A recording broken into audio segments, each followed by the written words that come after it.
Good afternoon, everyone. I am Kimberly Paglingayan, and as one of your moderators for today, I would like to welcome you back to the afternoon session of the DIB SINSM. Okay, first, let's have a quick attendance check. Maaari ho bang mag-react ang mga taga-Luzon? Ayan, may ilang heart reactions po akong nakikita at mukhang dumadagsa po ang mga participants natin from Luzon. How about from Visayas? Ayan. And last but not the least, magpapahuli ba ang taga Mindanao? Okay, so it looks like halos lahat naman po tayo ay nandito na. So I think we should proceed now with the second session for this afternoon. So for this afternoon session, we will be learning about monitoring of marine systems. Personally, I think this is important for us educators as this helps us shift considerable focus of our students on both environmental awareness and participatory action.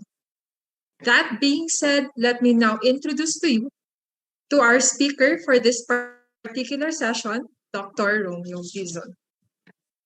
Dr. Romeo Dizon, or Prof. Dizon, has been involved in coral reef research since 1990. He earned his undergraduate degree in biology and his graduate degrees in marine science at UP-Diliman. His early research was on the ecophysiology of reef organisms such as corals, microscopic algae, and various animals living in coral reef habitats. In 2005, he was a postdoctoral fellow for 4 years, where he did work on the various aspects of coral transplantation, coral bleaching, and coral propagation in Bolinao, Pangasinan. He was also involved in helping train graduate students in field research and in teaching coastal villagers and fisherfolk on basic ecology and resource conservation, as well as in training them on how to carry out low-cost and sustainable coral reef restoration techniques. In late 2009, he moved here to UP Baguio to join the academy, where he still teaches undergraduate courses in basic and advanced ecology and statistics, as well as courses in our graduate program, MS Conservation and Restoration Ecology. He has since been involved in supervising undergraduate and graduate thesis researches, evaluating marine protected areas, helping formulate national guidelines for coral reef restoration, and convincing young minds that a life in field research is just as exciting as a career in the medical sciences. So to our dear participants, may you join us in welcoming and inviting to our virtual stage Prof. Romeo Dizon. Okay, thank you very much, Kim. I hope everybody can hear me. Yeah, so maybe we can start. I'll just share my screen.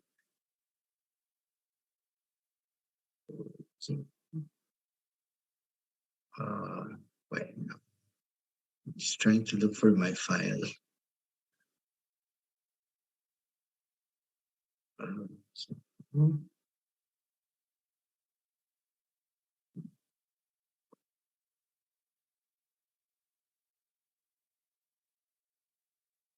Okay, I hope you can all see my screen. It's blank at the moment. So this is basically my talk for today.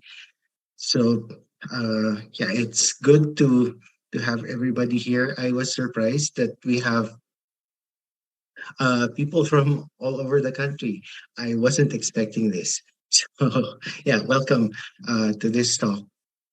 So we're looking at how we can utilize and how the public has been very helpful in many researches that we have been doing in the marine systems. So this is what I will be talking about, particularly now that it's the digital age, right? So as marine researchers, there are certain things that are required of us when we do our research. Una, we need to be able to carry out multiple visits or even multiple sites, visits to multiple sites. And at the same time, if funds would allow it, for us to return multiple times to these sites in order to be able to monitor them and see how they are doing over time. Another skill that we have to develop as researchers would be to be able to have to make very keen observations, because there are some details that, okay, might be very important in providing us with a glimpse or a key to understanding what is happening in that particular environment. And then for us to be able to uh, make certain that these things are actually happening, we have to be able to make meticulous measurements. The medyo, as much as possible, they're as accurate as they can be. So when we report them and when we compare them over time or between different places, medyo may basis tayo for doing so. And then to make sure that we can also make these comparisons among sites and among different timelines or time periods, we also have to make very thorough documentation. And we do these things for not just large systems. We can do this for individual organisms, for populations of organisms belonging to the same species, and to biological communities within an area, and also the entire habitat or the entire ecosystem that we're dealing with. So just that just does not include the living components, but as well as the non-living components of that system. So all of these will uh, trickle and feed into the research thrusts that we're doing. You can be doing some conservation work, okay, trying to find out how you can uh, protect uh, particular organisms or target species or even large ecosystems. And then it's also important, these skills, for us to be able to somehow give a very good account or a good study of the biodiversity that we have in our marine waters. Another thing would be to monitor the condition of probably one species or even uh, multiple species in one area, or even uh, the entire system. Okay, and then as we are able to understand all of these, maybe we can try to project where is the ecosystem going. Is it declining, or is it recovering from a particular disturbance, for example? And we need to be able to do all of these things over time, and usually over long periods of time, for us to be able to do that. Okay, so now here comes citizen science. Okay, it's quite recent. I mean, considering that it was, I think, only in the 90s that we started to employ and engage the public in helping us with our research, in gathering data, in confirming some probably predictions that we have about certain systems. Okay, so citizen science in different areas might also be called community science, crowdsourced science, civic science, or even participatory science. Okay, it is where we get the public to engage with us in a collaborative way on a voluntary basis, and in helping us in contributing to the research that we're doing.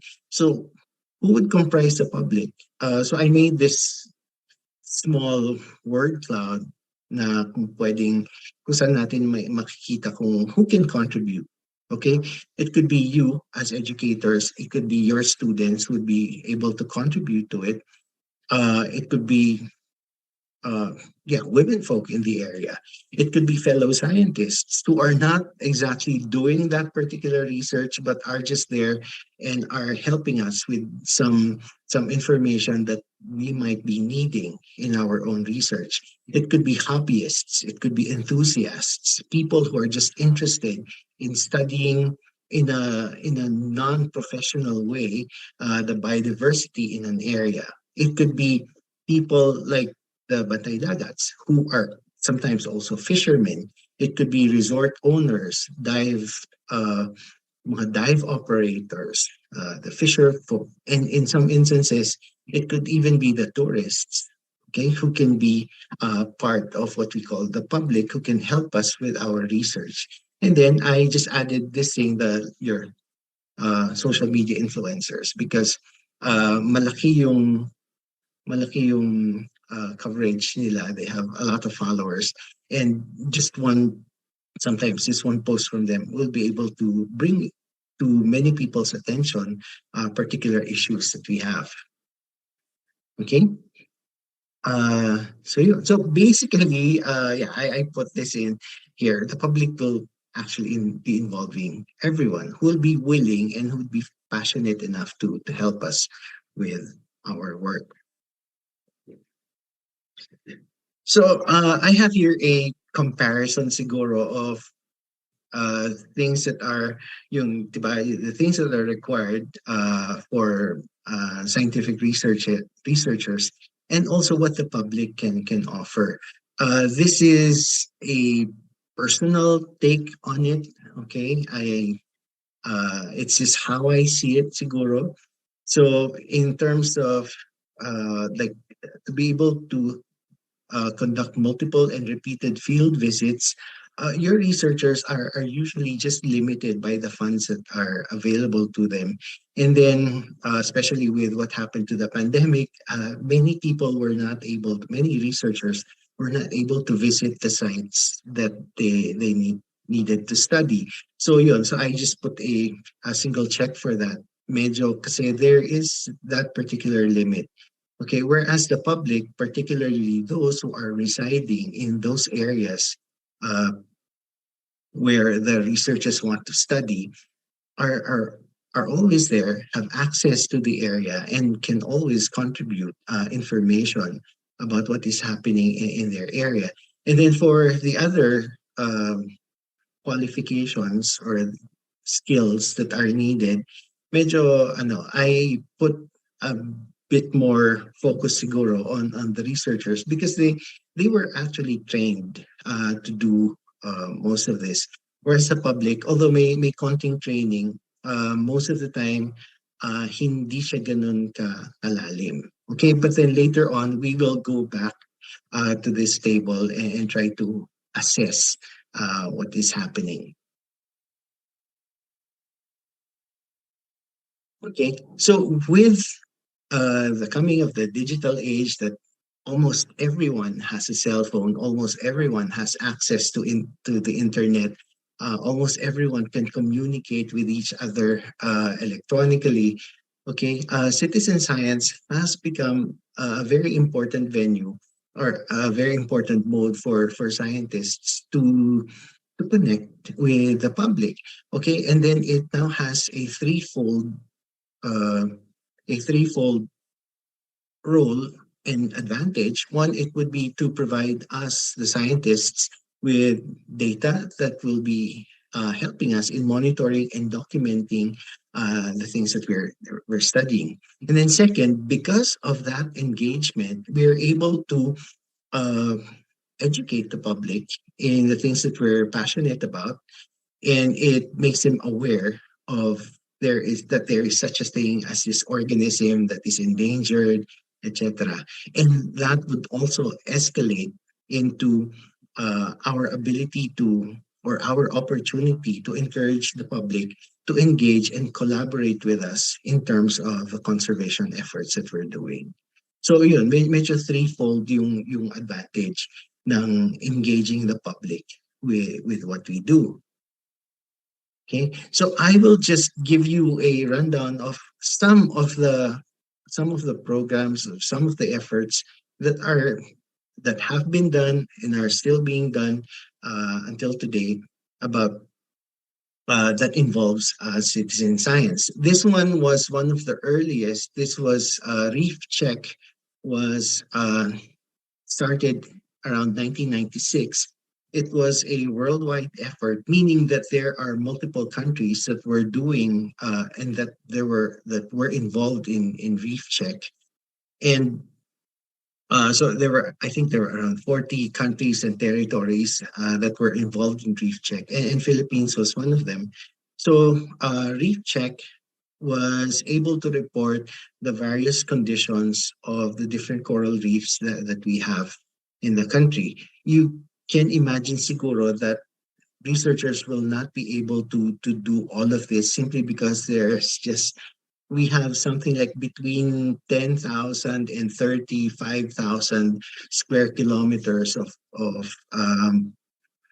marine area. So medyo malaking lugar yun to cover. But then with the employment of people who are willing to help out, usually volunteers, we were able to come up with country reports, meaning that these reports were usually they were done annually, showing the status of the coral reef systems that we have in the Philippines. Okay, so I already mentioned that Reef Check will be involving, has been involving volunteer divers that were tasked to do some monitoring work on various reefs. Ang ano lang dito, you really have to be a diver or at least comfortable in water, lalo na if you're dealing with a shallow area naman. I don't think you need to be a diver, as I will be showing you later. So yun, may konting skill na required. So for areas that are a bit deep, you really need to be a diver. But then being a diver is not enough. Okay, may konting training na kailangan.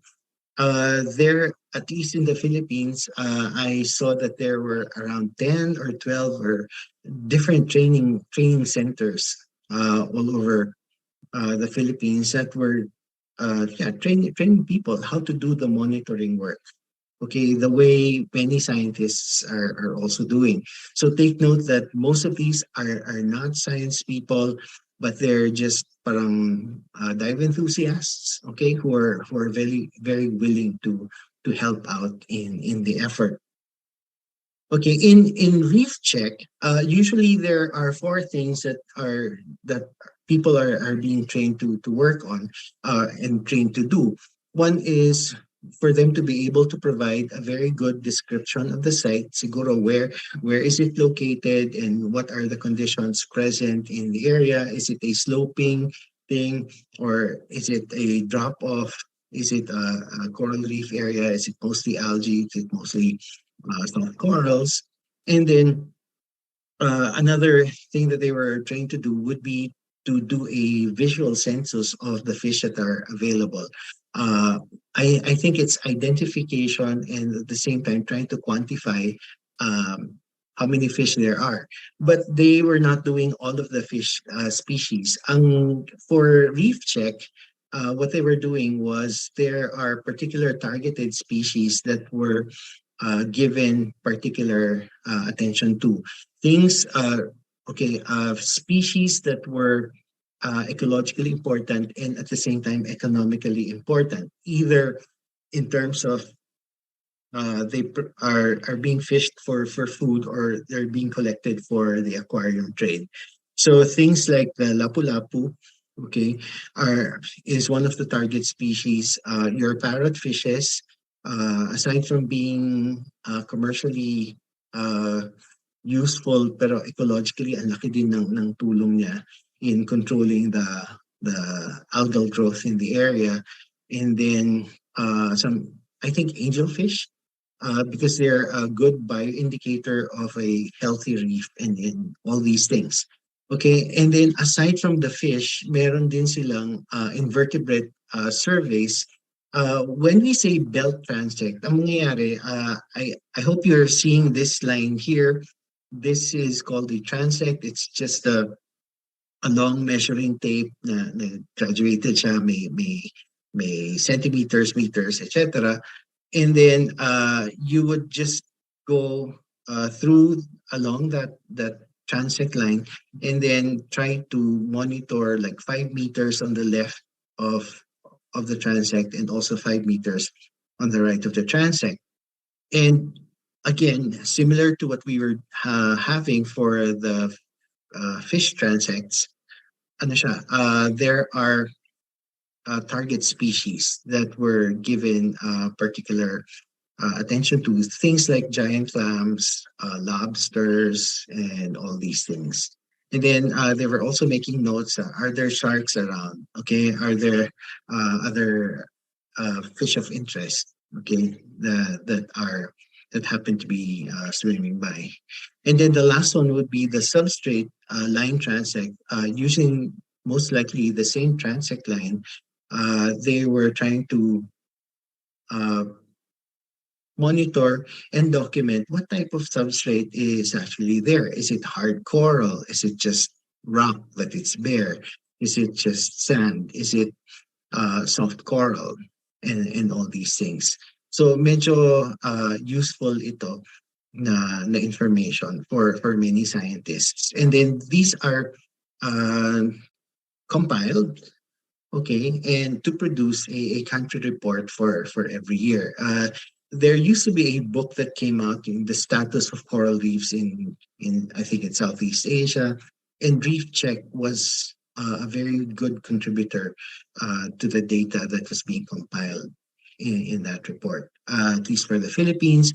And Malaysia was also doing it, and all these other countries. By the way, the photos that I'm using are not Reef Check Philippines, but Reef Check photos from other countries, just to show that it was an international effort. Okay, so next I will be just showing you some of the benefits that we were getting from the information that was on Reef Check. Okay, by the way, Reef Check, hindi lang sila purely volunteer divers and non-scientists. There were also scientists who were using the method and using the method to report changes in the systems that they were working on. And one example would be this by Dr. Lori Raimundo for Apo Island Marine Reserve in Negros Oriental, if I'm not mistaken. So this was a 6-year report using the reef check methods. And basically what she was showing in here from 1998, when there was that massive coral bleaching that happened, we saw a significant decline in the hard coral cover. This is the HC that we see here. After the 1998 bleaching event, makita natin, there was that rapid decline until 2001 of the hard coral cover in that marine protected area. And then it was only after 2001 that the hard corals, started to recover.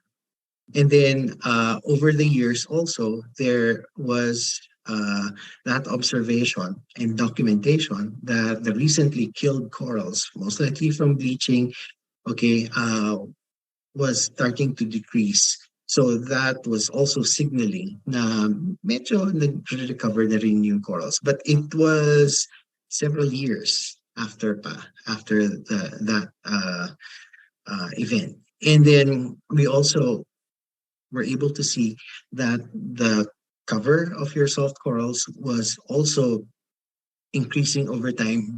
During the time that your hard corals were not there, it was mostly the soft corals that were starting to become the dominant group in the area, particularly here in 2001. But then as soon as your hard corals were starting to recover, medyo nag-shift na siya. So here with this data, it was not a very thorough type of analysis compared probably with what researchers might be doing, kasi they might go for particular taxa, etc. But still, it was very important information that we're seeing changes in the ecosystem over time. So with this type of method where ordinary citizens, like enthusiasts, were being employed, malaking tulong na rin yun. Okay, another citizen science program that was also launched, this was through Facebook, was the Philippine Coral Bleaching Watch. Okay, so it was initially Facebook based. Sorry, I couldn't find the date when they started. And then later on in 2018, they released a mobile app that people could use to report bleaching events and other reef disturbances that were happening in different parts of the country. So ang ginagawa ng Philippine Coral Bleaching Watch is that it would usually come up with a map of the Philippines where there were certain areas where the water mass in those areas, in those ecosystems being was becoming hotter than normal and warmer than normal. And so ano na sila, naglalabas na sila na okay, this potentially magkakaroon ng bleaching. And they were asking people who were following the Facebook page of the Philippine Coral Bleaching Watch to confirm, is there bleaching that's happening, or is there recovery happening after the bleaching? So this was how they were employing citizen science to help in trying to monitor the health of the coral reefs in the area. I have here an example of what they were posting. This is one that was posted in July 2021. Remember, that was still during the lockdown periods. Yeah, so they come up with this map, which they get from, I think, the NOAA. So you would see here na iba-iba yung degrees of heating ng iba-ibang areas around the Philippines, with yellow meaning not very warm, but then orange and red, yun, medyo alarming na yan. So may predictions na dito na most likely it would be Cagayan and Isabela that would be experiencing very warm waters, and most likely bleaching will be happening there. And then Quezon, Bicol, and Samar, okay? And then also Northern Palawan, all these things. So yun ang mga nilalabas nila. And then they always ask this, I highlighted it here. They were asking people who are followers of the page to help monitor the reefs and then confirm if there was actually bleaching happening in the area. And how were they reporting? There was a link that they sent to people. I think it was here, but I would just like to show it here. It's more of a sheet that you fill out. Okay, una, you provide the information about the site. Where is it? Okay, what date were you there? And then second, part of the data sheet would be to confirm, is there actually bleaching happening there as predicted? And then are you also seeing any other threats like crown of thorns and all these things? And then yung last part of the information sheet was to provide additional information, like, do you know what temperature the water was? Okay, so just to confirm kung tama ba yung data ng satellite versus what was happening on the ground or in the water. Okay, this was for the online version, but then medyo iba yung, I think yung sa mobile app nila. Parang may degrees of bleaching that the citizens were actually able to show or give an information on sa the people who are involved in the coral bleaching watch. Okay, so this was compiled, and so not only were they looking at the occurrence of coral bleaching in the area, pati yung occurrence of like unusual numbers of crown of thorns, starfish, which are, as you know, are predators of corals. And sometimes when they reach outbreak conditions or populations, medyo dangerous na yan for the reef. And many volunteers have been doing cleanup drives and removing the crown of thorns from the area just for them to be able to save the reefs. Okay, another program was this is not a program. It's an organization. It's called LAMAVE, Large Marine Vertebrate Research Institute. Okay, they also do research. They medyo may high tech. They put tags and trackers on large marine vertebrates like whales and all these things, just to track where they are and how they're doing. And Lamave is very concerned about conservation. They're also very active in education, involving the youth in conservation work. But then I also noted that they're also using citizen science for them to be able to gather information on large marine vertebrates like sharks, sea turtles, probably dolphins, and manta rays. So they were inviting people to provide them with and send over photos of organisms that they were seeing.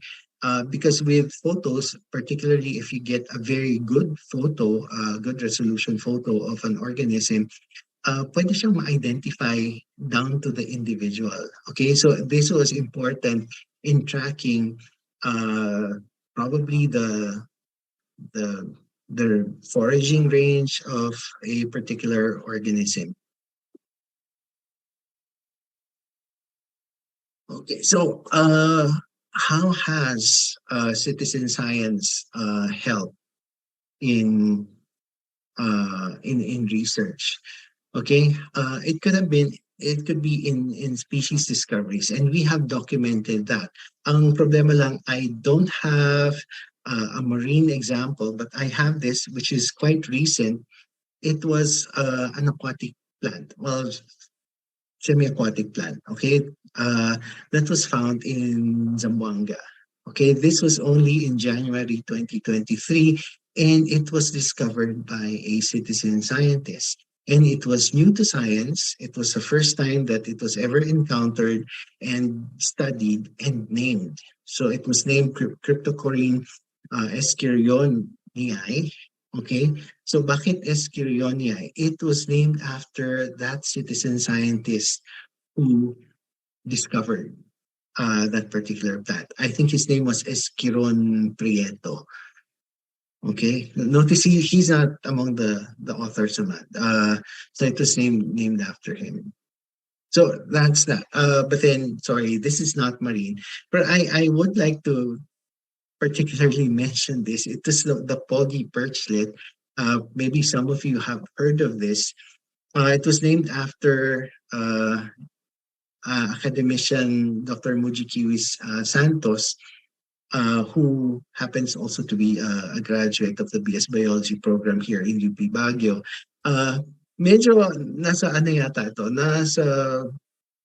I'm not really sure if you can still call this citizen science. Okay, because the discovery was kind of accidental.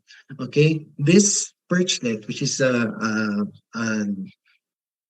what a relative of the lapu-lapu, okay, was discovered in the mouth of a large lapu-lapu. Okay, the species was not identified in a market in Iloilo.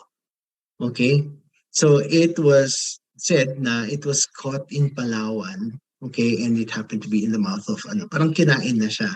And it was the first time that anybody has ever found it. Okay, why am I saying it's citizen science and not at the same time? The person who discovered it was a scientist. Okay, he found it and identified it and said, "Oh, this is new to science." But the thing was, had it not been caught by a fisherman, it was a fisherman who caught it. Parang in a sense, may kinalaman din yung fisherman sa discovery ng species na to. And ever since, I think there have been documentation of this particular species in other areas of the Philippines. I think it's an endemic, okay, of the Philippines. So I just wanted to mention that. So aside from biodiversity studies, okay, how has citizen science helped? it has been helping us in tracking particular species and particular populations of species here in the Philippines. And one particular organism that benefited from this would be your whale shark. Okay, there have been several papers that were showing how citizen science has helped. Okay, like this paper, which was in 2017, it it documented that aside from Donsol, Sorsogon, and Oslo, Cebu, okay, there was a new site where uh, the whale shark was also aggregating, and this was in southern Leyte. And I think there have also been papers that have been showing that they're also aggregating in several other areas. And this was possible through citizen science. And it was also here in this paper and discussed the first confirmation, the first international uh, parang linkage, okay, that the same individual was found in one area and then also documented in another area, which happens to be in Taiwan, which is 1,600 kilometers away. So it was through photo IDs, because you can identify particular whales through their, I think yung spot patterns niya, medyo unique sa individual. So they were able to confirm that. And then this other paper was showing that, okay, Donsol, Sorsogon, okay, where we have that uh, very active tourist activity where we have encounters with the whale sharks. Okay, from there, from the photos of people who were going in the area and sending them to the authors, they were able to document as many as 496 individual whales since 1998, and medyo ano sila, frequent. And they were also showing that through the photo IDs, the photo documentation of the whale sharks in the area showed that there was the extended residency of adults in the area, indicating that Donsol Pangasinan, Donsol Sorsogon is actually a very important uh, habitat for the whale. Most likely they are breeding in the area or at least finding mates in the area because they were finding that the extended residency of adults in the area. So that can have an implication that the area really has to be protected, okay, to ensure that we have enough populations of the whale shark. So aside from the whale shark, we also have other large marine vertebrates that benefited from citizen science. One would be your marine turtles. Okay, this was a paper uh, that showed that there were multiple turtle encounters in a particular reef. Okay, and that implied that most likely that reef could be a feeding area or some other area that was important to the marine turtles in the area. I think, yeah, this was in Boracay Island. And then they were also seeing that there were like resident populations in the area. So it was showing that in this particular area in Boracay na hindi lang siya daanan ng marine turtles, but there are some individuals who are actually staying in the area. And then aside from the turtles, we also have your manta rays, two species from the help of citizen scientists that were providing information where these organisms were being found. They were able to compile all of the sightings that were made throughout the Philippines. And from this compilation, it was made obvious that were particular sites where the manta rays were aggregating. So again, that was another information that was important to many scientists. Okay, so we go a bit small naman ngayon. I don't know if you've encountered this particular jellyfish. It's the box jellyfish. It's one of the most poisonous jellyfish that we have, and it's here in the Philippines. It's the bell is quite translucent, and it can really give you very nasty stings. It was partly through the help of citizen science and na-confirm nila yun, that you can actually predict where they can be found at particular times of the year. Okay? Uh, Lalo pa man din you encounter sila with humans because we're trying to avoid that. So it was found that there were various factors that were influencing where these particular box jellyfishes were aggregating. Okay, it was dependent on the season. It was dependent on whether the area is near a river mouth or not. It was also dependent on the tidal cycle. I think it was um, higher chances of encountering the box jellyfish during high tides and then during strong winds, etc. So these factors were also confirmed uh, through citizen science, who were okay. The scientists were working in one area, but then they were also getting information from the other areas, and that kind of confirmed yung okay, how can we predict um, the occurrence of these box jellyfish so people can avoid them.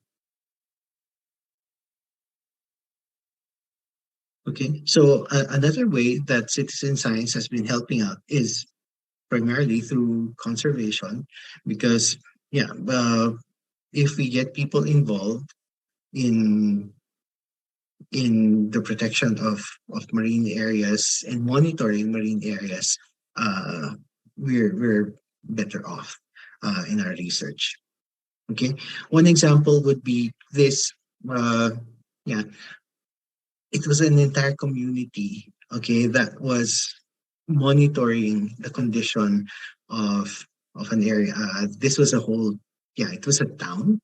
Okay, that confirmed yung coral bleaching in their town. This I think this was in Batangas.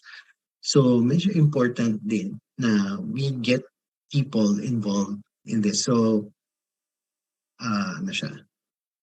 And then we also have this. This was a study na I think they were interviewing resort guests. Would you be willing to pay a fee to support yung citizen-based reef monitoring? And I think the result was a positive one, that people were actually willing to do that. So if we get more of that and we get people involved, okay, not necessarily indirectly doing the work, but at least funding people or helping people out financially in terms of the people who want or willing to do the work, and then that would be good. And that also helps in conservation. Yeah, so another way that this can be done in terms of conservation, uh, this is a fairly recent paper, December 2022, about an online app that people can use to monitor the coral fish numbers and biomass in their marine protected areas. And from this paper, lumabas naman na very effective yung as long as people can access the online app and report what's happening inside their marine protected areas. Okay. Another way would be this: social media as a source of data. Okay. This is on the impact of marine litter on megafauna. And it showed that yeah, there have been different various areas where marine fauna were interacting with marine litter, like plastics. By the way, after this talk, there'll be that talk by Dr. Ignacio about marine plastics. And then from this particular study, getting data from social media, particularly Facebook, okay, it was identified na naging hotspot actually ang Mindanao for the interactions of marine megafauna with floating litter. Okay, so let's go back to this. So, how reliable would be the information that we will be getting from citizen scientists? We've already mentioned ang advantage that the advantage of um, engaging the public would be this: their ability to be at multiple areas at the same time, because they have access to those particular areas, whereas researchers are heavily limited by funds and by availability and ano pa ba permits probably. Okay, so yun, ngayon ang question would be yung data reliability. So I first showed na, okay, medyo mukhang mas reliable siguro if we are getting the data from the researchers. But is the data that we're getting from the public something that we can actually use? And from my talk naman, it was being shown naman na medyo okay naman siya. It was reliable, and we're able to cover larger areas and are able to monitor for longer periods for particular areas. And that is an advantage that not many researchers can actually perform.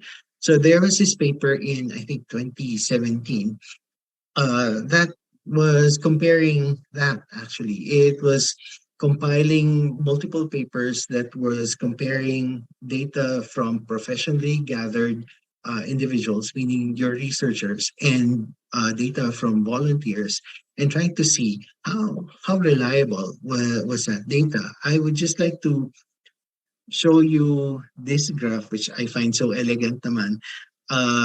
It was a multiple habitat type of study. It was showing okay, you have your terrestrial systems, freshwater systems, and then your marine systems, and then may konting atmosphere yun.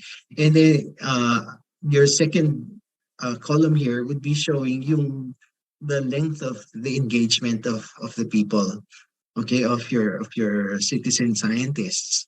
There were there that were only there for less than a month. Those that were involved for 2 to 6 months, 7 months, etc. And then the number of people that were involved in that particular effort. So you're seeing multiple, like tingnan natin yung marine.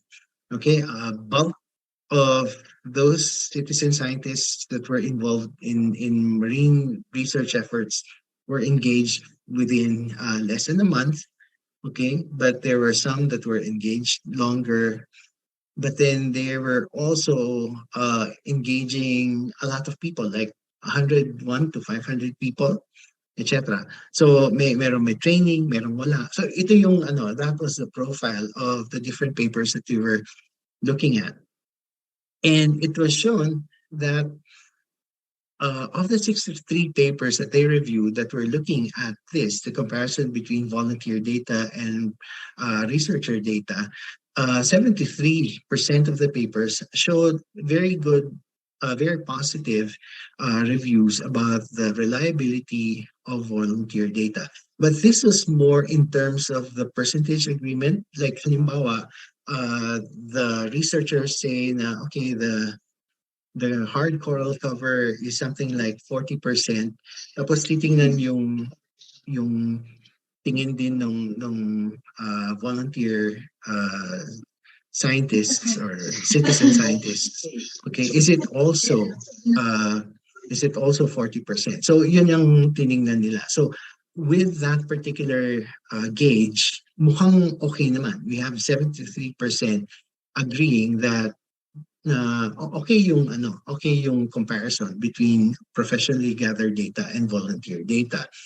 And this was affected by many factors. Una, in terms of location or the type of habitat, for the terrestrial and marine habitats, lumabas na mas mataas yung percentage na nag-agree sa sa pag-determine ng percentage, okay, than the freshwater systems. Okay? And then there was a better agreement in terms of the percentage if the participants were engaged longer, okay, like several months, okay, than those that were involved for a shorter period. And then yung capacity, of course, medyo ano na to, medyo I think we would understand that those that were given training gave better data than those that did not have training. And one interesting uh, finding from this research was it also depended on the type of the volunteers that we were getting. Okay. If you had some like economic health investment in this particular effort, halimbawa, you're a resident of the area, okay, and you know that if that particular area gets damaged, you're affected, okay, mas maganda yung data, mas accurate yung data na pinaprovide niya because stakeholder siya dun sa area na yun compared with someone who was just employed, okay, come over, we're coming over and then just will be providing data. Okay, it was less accurate compared to a person who was more invested, okay, and had more things at stake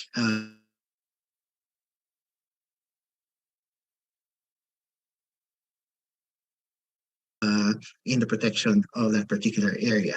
Another thing that they were able to find was the type of engagement. I hope my internet is still holding on. Okay, yung engagement. Okay, napansin nila na okay, medyo this is not really in ano to, hindi naman siya counter masyado dun sa yung sa participation longer and shorter. Basta pag-repeat daw, mas lumabas na mas mababa. Okay, there were other measures like in determining the p-value, whether they're different or not, like two different in statistical comparison between two areas, halimbawa, or several areas, or even in determining the correlations of various variables. Okay, medyo mas mababa yung lumabas na agreement between professionally gathered data and volunteer data. So something like around 50 to 60% lang. So not as good as what we were getting when we were just determining the percentage of something. I guess probably because that was easier to do for most citizen scientists. Okay, pero yung mga p-value correlations, medyo siguro masyado siyang technical probably for many of them. And yeah, so probably that was one reason why hindi masyadong nag-jive. Okay, and then the authors also offered some recommendations on how to improve the reliability of volunteer data. Una was to make sure that you also have a reference data with which you can compare the data of your volunteers, or to make sure that they're doing things accurately, try to do some close supervision. So yun ang in-advise nila. And then since they were finding better data for people who were involved in the effort for longer periods, they were also recommending to engage people, okay, try to engage people for longer periods, okay, and then make sure that you invest in training, that you are properly orienting people and probably devising ways by which they can be more accurate with the data that they're gathering, and then try to recruit stakeholders more than yung mga passers-by lang.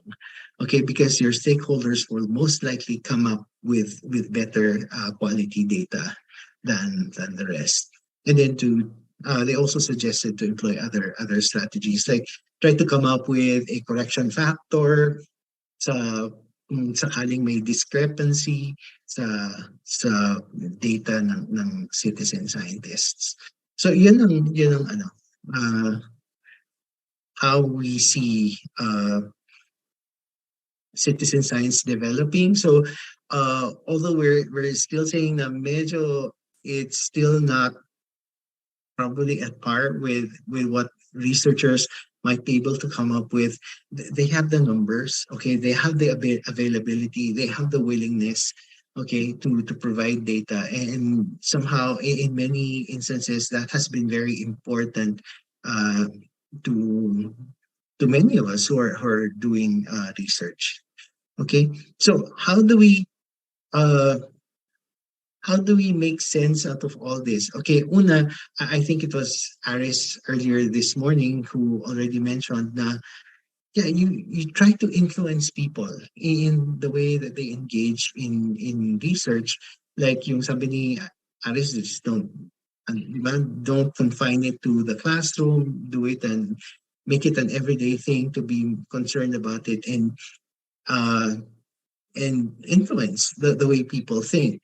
So I guess we as educators, as teachers, how can we help with citizen science? I think it's one way is to start priming the minds of the people we have influence on, like our students, try to engage them uh, in issues about conservation, about the diversity that we have here in the Philippines, which is we are just so blessed that we really have to take care of it. So I was just looking through the internet and found um, something like this. I don't have a copy of it kasi most likely hindi nila ako padadalhan kasi this is more for teachers in the primary and secondary schools. So it's a biodiversity toolkit. If any of you have a copy of it, just I don't know what it contains, pero the way that it was advertised, it was an article that I found uh, online. Yeah, maganda yung ano niya. Sabi dito, it draws examples of conservation work from the Philippine archipelago. So for me, if we're able to share this with our students, the way conservation work is being done in the Philippines. So somehow that kind of changes their mindset about wanting and being passionate, wanting to get involved and being passionate about getting involved with conservation work. So particularly in my area in marine systems, but then it can also be in other areas.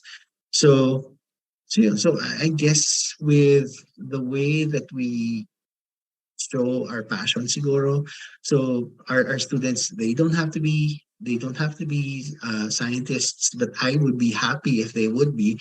Uh, but they can help. They can help in the ano, and we can also help by influencing their desire to help. So with that, I will be ending this talk. Thank you.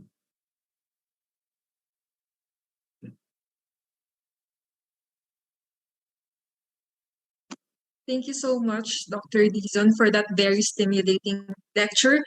Early on from the discussion, meron na po ako nakikitang question. So I'm looking forward sa Q&A Okay. po natin mamaya.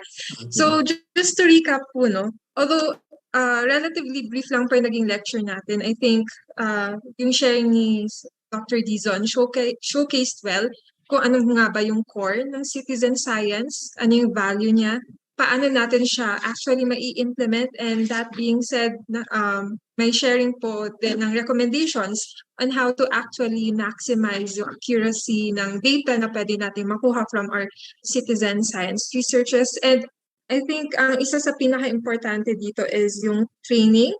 So I think dito rin papasok yung pag-join ninyo sa SINSM, and of course yung role ninyo as educators dito sa primary, secondary schools natin. Okay, so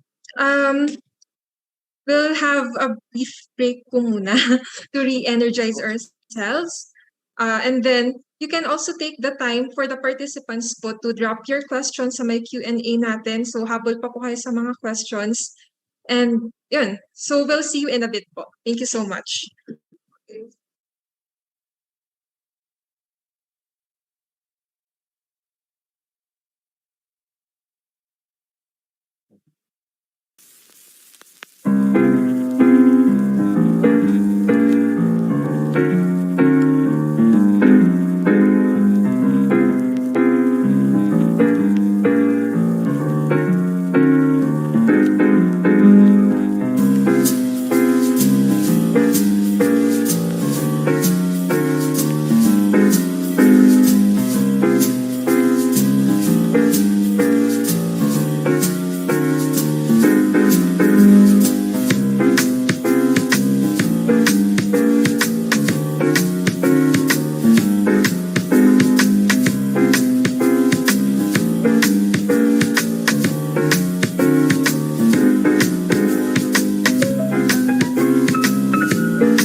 we are back.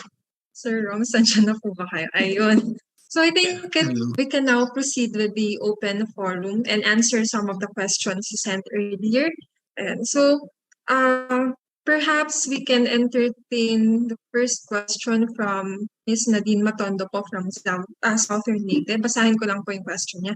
My interests are into marine ecosystems. My query po, what can we do po to our coral reef that was totally wiped out by the Typhoon Odette? Before Typhoon Odette, the corals in our barangay located in Sogod Bay are actually diverse. But as of this time, sad to say, I can no longer see one. Instead, a bloom of brown algae like Padina. What could citizen science do about it or help about it? Corals are really important in our area because fishing is an important livelihood in our place. Is there still a chance that these corals will be grown in the area? How long? Thank you po. Okay. So you can hear me now? Okay. Yes. Hi Nadine, thank you for that question. Medyo this would be more a question about about restoration. Siguro one thing that I might want to ask you would be if you go around the area, sabi mo the reef was wiped out.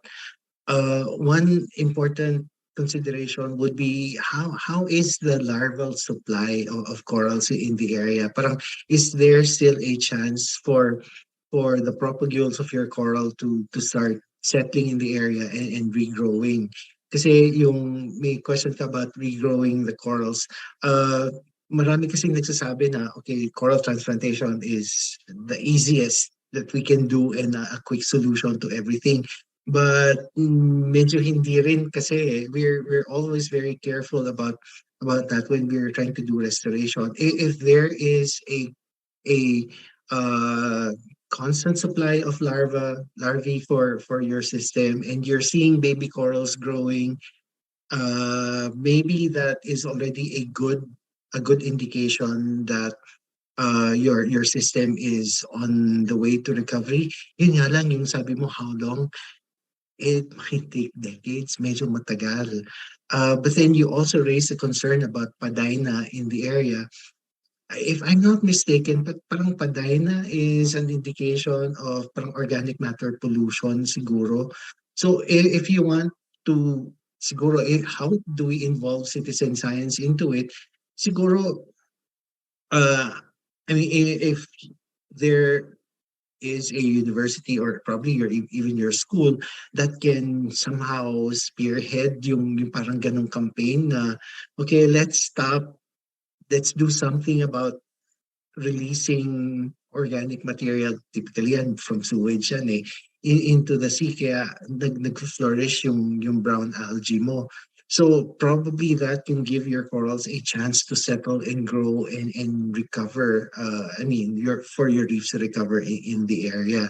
So yun ang nakikita kong it will be a very long process siguro. Pero yun, with citizen science bringing it into the picture, siguro yun, try to publicize it na yan, the brown algae is being caused by what we're doing, what we're releasing into the ocean, and that is not very good for the coral. Siguro, if we can get people involved and concerned about yun, bringing back the corals, I hope yun, baka pwede nating magawa yun. Medyo lang, mahirap na at matagal. So yun. Thank you, sir. Sir, siguro follow up dun sa question. From experience po, ano po yung generally nakikita niyong challenge when it comes to conservation and citizen science? Or on the other end, ano po yung mga nakita niyong strengths across the researches that you have encountered when it comes to this topic? I think the challenge is yung trying to validate the accuracy of the data that you're getting, diba? Many people are very excited to share and get involved in the work that you're doing. Pero yun nga lang, siguro there has to be a way that we can validate the information that they're sending sending us. So baka ano yun, may konting screening and validation. So baka yun ang kailangan. Another challenge would be like yung kay Nadine siguro, yung trying to get people involved. Okay? So may ano na ang daming gustong ma-involve, meron namang issue na ayaw ma-involve. So I think yung extremes na yun ang mahirap. Yung one is you're trying to control the accuracy of the data. The other one, the other end is you're trying to get any data na pwedeng makuha from various people who want to get engaged. Parang, so yun. I think yun ang challenge. Babalik po talaga tayo dun sa na-point out nyo kanina na very important yung training when it comes to citizen science. So far po, we're parang dealing on the more scientific part, if I may say. Medyo tatawid po tayo dun sa question ng isang anonymous attendee natin. So this participant is an early career scientist daw po with a question about the application of other skills in citizen science. Specifically, as the participant said, he or she is wondering if their skills in creating posters, publications, and related materials could be useful in citizen science. And do you have any suggestions daw po on how they might be able to apply this in the citizen science context? Yeah. Diba earlier nabanggit ko there was that threefold benefit of getting citizens involved that we're doing.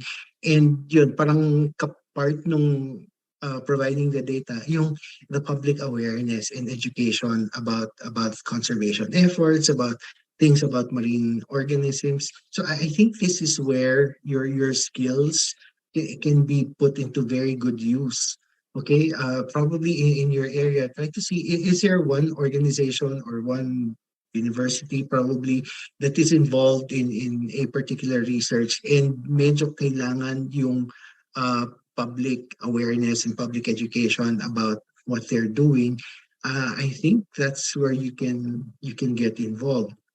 Tomorrow, I think Professor Soriano will be discussing about also about citizen science, pero it's more about communication. I'm quite sure you may mapupulot ka din sa ikukwento niya, i-discuss it tomorrow. So yun. So from my end, yun lang. Get involved in one campaign siguro in your area, and then you can definitely use your skills there. Ayan. I agree po dun no, yung sa science communication. And siguro this is also a good parang point to involve. Siguro, since many of us are educators, this is also a good point to take into consideration to involve students para hindi lang natin limit yung citizen science STEM students po. So those that are involved in the arts, in the social sciences can definitely contribute to this types of researches. So, ayun, sir. I think we can move to another question po from another anonymous attendee. Sir, I just want to ask, if I wanted to get involved in marine biodiversity research, particularly in coastal management, you've said that training is indeed important. So just want to ask if your institution do conduct biodiversity monitoring training. And I think may another question tayong similar to that. Yeah, sa marine wala yata sa atin. But I can easily connect you with institutions who can do that. Okay, pero for terrestrial, I think we can do that in our department.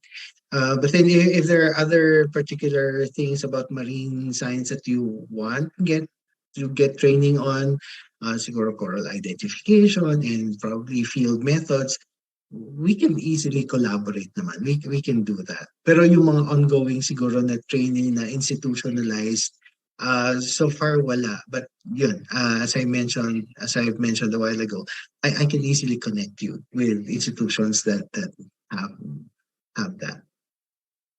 Yun. Ano pa ba? Yung kay Nadine, sorry, yung nabanggit kasi niya sa Acanfaster Plan C, yung si Philippine Coral Bleaching Watch is also doing that. If people are made aware of what is happening, siguro they can publicize it so people can start doing something about it. Yung crown of thorns starfish, typically the way that they deal with it is through, ano yan, collection yan eh. You just cannot chop them up kasi magsuspawn yan lalo. It will make things worse. And then in Australia, what they were doing is they were injecting, I think, vinegar yata eh, or something. But then, yun, medyo kailangan ng konting training din doon. How do you do the injection, etc. Pero sa Philippines, what we do is we collect them. And about your question about mangrove areas, uh, ito yan. Mukhang kailangan mag-rally. Hindi, joke. uh, I think make it public. Make it public knowledge so people will really get, I mean, you get people's ano to, involvement in the issue. So yeah. Thanks, Kim. Okay. And mukhang papasok ko talaga dun yung importance ng science communication. Yeah. Yun. So hopefully abangan niyo po yung aming another session tomorrow with Sir Dane Soriano.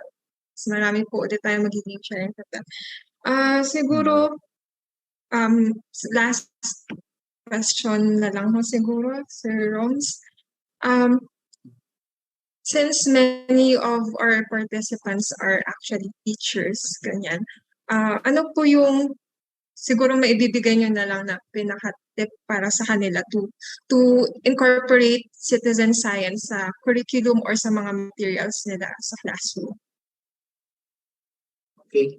Siguro one thing that we can do is try to look at ano yung issue doon sa area natin, environmental issue sa area natin that is yun, medyo current, that's ongoing, hindi pa resolved. And see if there is one institution that is spearheading a campaign to do something about it. And yun, try to encourage your students to get involved in that particular campaign. So yun siguro, and people, your students will always look up to you. So if they see that you're very passionate about something, they will always follow naman yung ano mo, yung probably the inspiration. Not that I have done it, okay, pero ano lang siguro. I think that's one way to go to keep inspiring your students to be very passionate about the environment. Ayun. Thank you so much, Sir Roms. And again, interestingly, this ties up dun sa isang sinabi ni Sir Aris kanina na either you influence people or you get influenced. So I think it's a very good theme for today po. And again, thank you so much, Sir Roms. So unfortunately, yun lang po yung time natin for today for the Q&A. But siguro if you have questions, you can still drop them and we'll try to accommodate them in whatever way we can. And also reminders din po dun sa ating participants, please do not forget to answer our evaluation form to help us improve our future activities. Links, I think, will be sent later in the Zoom chat or through the QR code that will be flashed beside the speaker's picture. Ayan. So at this juncture, we would like to award the Certificate of Appreciation to Professor Romeo Dizon. To follow na lang, sir, yung certificate, but let me just read the citation. The Certificate of Appreciation is awarded to Dr. Romeo M. Dizon for his valuable input in the 20th SINSM Biology Cluster with the theme Facilitating the Collation and Interpretation of Biodiversity Information in the Digital Age, held via online webinar platform this 27th day of April 2023. Signed by Professor Radi Remigio, the SINSM Committee Chairperson, and Professor Dimna N. Javier, Dean of the College of Science. Again, thank you so much po, Prof. Gizon, for sharing your time and expertise with us. I think we would all agree. Yes, sir. We would all Thank you, agree Kim. that thank you po. Ayun, ayun, I think lahat naman po sa Zoom ngayon and even sa YouTube would agree that this lecture is a very interesting one. But again, it does not end here. May katuloy pa po ito bukas. And again, we will have a short break, but do not leave the webinar just yet as we will have another session after this. Thank you so much. Bye-bye.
of SINSM 2020. So I am Kauthar Sharif from the Department of Biology, and I will be your moderator for this session. So can I get some reactions from the participants to see if you're already here? Yeah, so thank you. Okay, so I hope you enjoyed Professor Rinaldo's talk and workshop earlier this morning on the common terrestrial vertebrates in the Philippines, as well as Professor Dizon's talk on the participation of the public in monitoring the status of marine systems. So our third session is still related to marine systems and citizen science, and this will be given by Professor Paul Samuel Ignacio. Okay, so Professor Paul Samuel Ignacio is currently an associate professor of mathematics at the Department of Mathematics and Computer Science here at the University of the Philippines, Baguio. Professor Ignacio holds a Bachelor of Science degree and graduated cum laude, as well as a Master's of Science degree in mathematics from UP Baguio.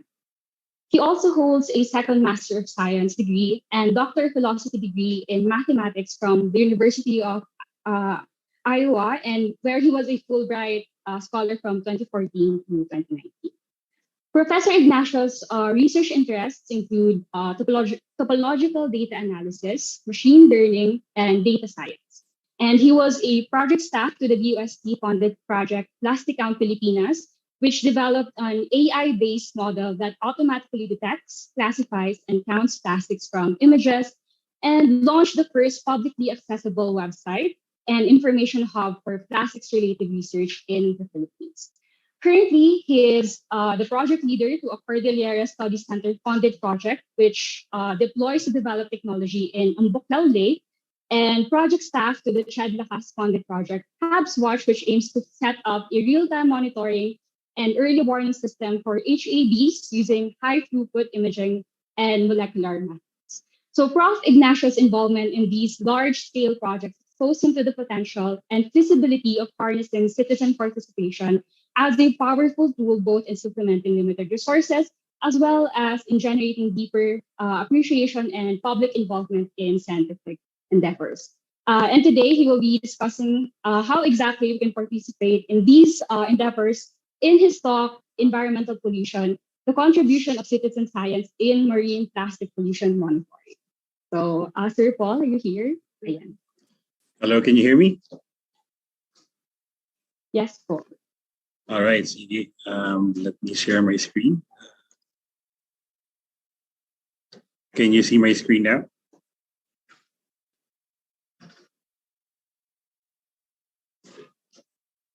Hello, can you see my screen? Okay, may thumbs up naman sa chat, sa reactions. I'm assuming that you can. Kauthar, can you confirm that? Yes po, sir. Kita naman. All right, sige. Okay, let's see. All right. So again, good afternoon to everyone. And first, I'd like to thank the organizers for inviting me to give this talk. I also would like to give a shout out to Professor Dizon, whose talk was the perfect introduction to my talk, because there are many stuff that are really related to what he mentioned earlier, and that provided the perfect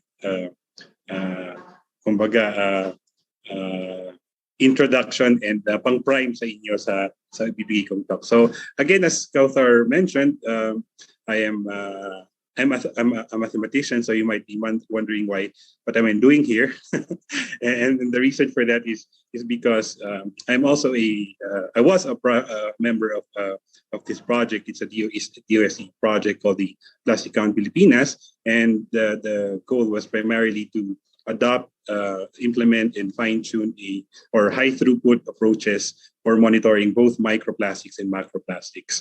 This was a DOST-funded project, but we also received funding and support from the UKRI and also the Japan Science and Technology Agency. Also, we cooperated with several agencies, national government agencies, including the Philippine Coast Guard, PCG MAPCOM, and 3 bureaus of the Department of Environment and Natural Resources, the EMB, the BMB, and the ERDB. So this is just to give you a just to introduce the members of the team, this is from the left, this is Dr. Deo Onda of UPMSI. This is Engineer Recalibrating II also of UPMSI. He was our Senior Research Associate. This is Mr. Lance Diknachan, our computer programmer. Mr. Ramjim Lusades, also a Research Associate. And this is me several pounds ago. So today, bali ang goal ko is to really just to tell you the story of how we were able to tap citizen science to improve the AI that we developed for this project. Okay. All right. Also, because of the project, we were able to set up 2 facilities. One is the Quick Map facility, which stands for the quantification, identification, classification, and mapping of plastics pollution, or Quick Map facility, which is located here in UP Baguio at the Science Research Center, temporarily located in KA301. This has a sister facility in the Bolinao Marine Laboratory, which is for the which is called the microquib, or the microplastic quantification, identification, and biodegradation facility. The QuickMap facility in UP Baguio is the facility that hosts the AI technology. This is where we develop the AI model, and also it hosts the database that's providing the information that you can access as the portal that we develop. Okay, so our technology is based on artificial intelligence. So basically, what I'm supposed to talk about citizen science, but before I can do that, I must prime you to what the technology that we used to give you an idea why we needed to use citizen science for this project. So our technology is based on a convolutional neural network. What is that? It's basically an artificial model of the brain. So basically, you have lots of neurons assembled in such a way that the layers of the neurons have their own tasks. So for example, in this illustration, the first layer perhaps is tasked to detect the shape of the object. So the input to this CNN are images. And so the first layer is tasked to identify shapes within the picture, or the objects within the picture. And then perhaps the second layer filters the sizes. And then the third layer detects specific special features. For example, this bucket has this handle body, so it detects special features, and so on. And so we have lots of neurons involved, and there are lots of connectivities, but it's arranged in such a way that each layer has its own function to detect a specific feature of different objects. And then the output is a classification. In our case, we have 26 classes of plastics involved, so that's basically a very rough introduction to a convolutional neural network. So basically, your input is an image. It goes through the neural network, and the neurons detect features, and you come up with a classification at the end. Okay, so just to give you an idea of how we use it. So I'm going to show you 2 videos. These are drone videos of a beach in Batangas that we captured. So on the left, perhaps I need to, click this so it plays. So on the left figure shows you just a regular drone image, just for reference, and to give an idea of how difficult it can be to identify all the plastic objects within an image. But for models, since we're able to develop it nicely, and we're able to deploy it not just for pictures but for videos, we can automatically locate and detect and identify the plastics within the image or the video. And so nakita niyo si Manong sa dulo, hindi siya na-detect. So ibig sabihin hindi siya plastic. So that's also a part, one thing that we needed to ensure is that we are only detecting the things that we're supposed to be detecting. So for example, people should not be detected by the model because hopefully we are not plastic. Okay, so here's a challenge that we encountered, and I will try to transition to citizen science from here. So I mentioned earlier that the input is a collection of images. So to like how we learn, the brain can only learn from what we can show it, right? So in this particular example, the artificial neural network learns similarly. It can only learn from what you're able to show it. So because of that, and because we have 26 collections or 26 classes of plastics, we had to show it a lot of images, because the idea is we will show the artificial brain, the artificial net model, a picture of something with a label, and then it tries to learn from it, and then we do it repetitively until it's able to identify patterns for that particular class of plastic.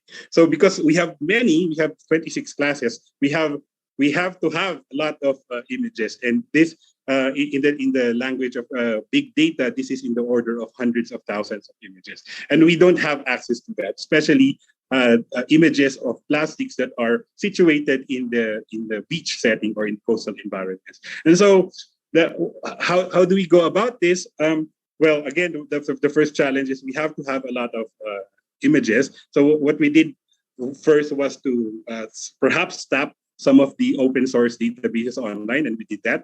And also, we also tried to collect images ourselves. But the problem here is that here's another challenge: is that the data or the collection of images that we were able to organize was highly unbalanced. No? So this is just a distribution of the plastic objects in our collection, and this is not ideal, because if the starting data is already biased, then the resulting model, you can expect it to be biased as well. So there were two main challenges. One, we have to have a large collection and we want it to be a balanced collection. So what is the solution here? So kanina, si Roms ay nagtatawag na mag-rally sa kanyang talk kanina. And the solution that we came up with was to use people power.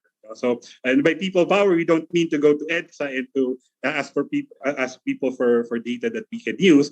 We mean citizen science. So, what is citizen science? I will go with this definition, which is given by the National Geographic Society. It's a very simple definition. It is the practice of public participation and collaboration in scientific research to increase scientific knowledge. And beautifully, this was highlighted by Professor Dizon earlier in the talk. It is really a way of getting people involved because in fact, in our experience, people would like to be involved in stuff like this, in approaches or in interventions that have direct influence or impact to the community or the environment. People want to get involved in that. So we saw it as a good opportunity because we need a lot of data, and the people are willing to give or support us by contributing data. We saw it as a perfect fit to our need.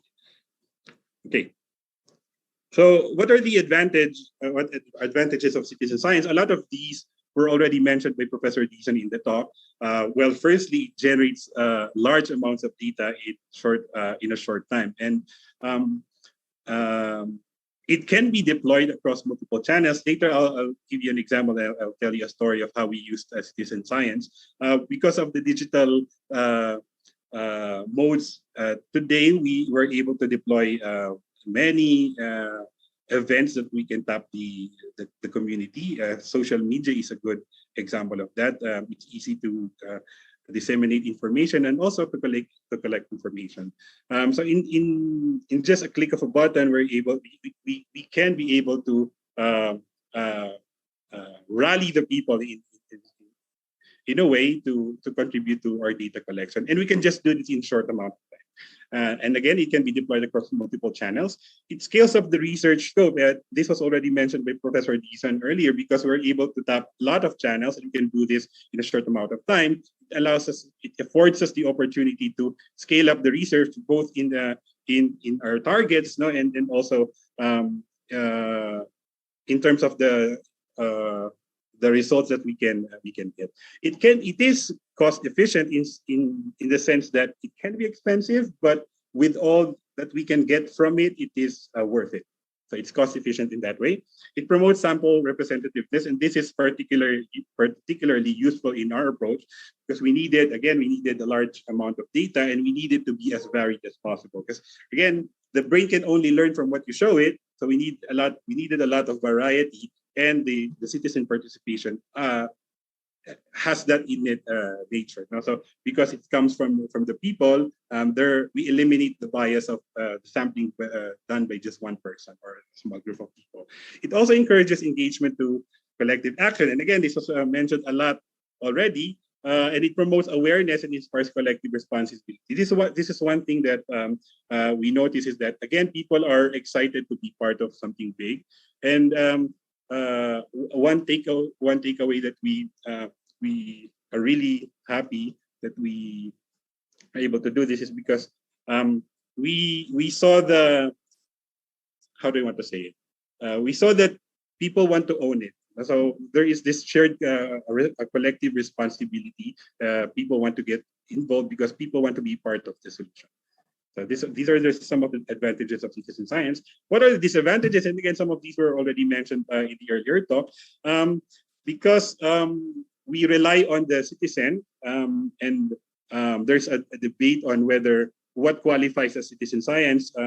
If you train someone with that qualify as citizen science, or a citizen science something that people should be able to do without training, and because of that, the data that you can collect can be noisy, and we noticed this in our data collection with citizen science. So as a consequence of that, if we want to eliminate or not eliminate, minimize the noise from the data that we collect, it requires a lot of thinking or thought process for the designing of the event. No? So because you want to preempt, so gusto mo unahan yung saan ba pwedeng ma-confuse yung citizen sa gagawin nila. No? So as much as possible, you want the tasks na ibibigay sa citizen to be as simple as possible without the need for special thinking. So perhaps one way around this is to supervise, no, so katulad ng nabanggit ni Dr. Dixon kanina, to supervise the training, which is what we did in our citizen spin. And I'll tell you more about that in a bit. It can be logistically expensive in the sense that you have to prepare a lot of stuff. Again, and the purpose of this is to minimize the bias that might be introduced in the data. And again, the last is on, and this one is unfortunately we cannot avoid this. Because we are letting people or the citizen do the work for us, it may introduce other bias in the collective data. So there are some, these are just some of the things that we experienced or we saw in the data that we collected using citizen science events. So at this point, I'd like to share with you the things that we did and how we tap as citizens to contribute to our need or to solve our problem of large data, okay, or dependence. Okay, so in November last year, we launched the Quick Map facility in UP Baguio. We had, I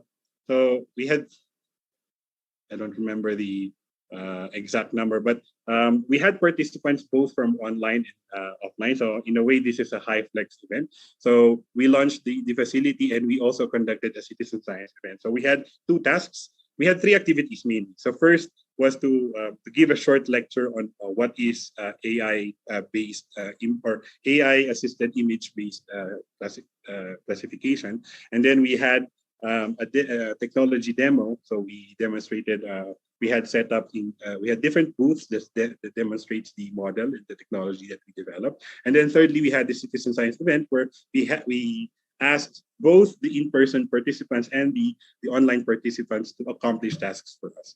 So before the event, we already sent, so we had a sign-up sheet, which we posted online. And then for those who signed up, we were able to get their email, so we were able to send initial instructions. And we needed this because for the in-person participants, we had a lecture. So there was no problem there. We were able to supervise what they were going to do. But for the online participants, we had limited access to them. So we decided to send an initial, we prepared a tutorial video and then we sent them the link, which by the way, you can access the Plastican Pilipinas portal. And this is just one.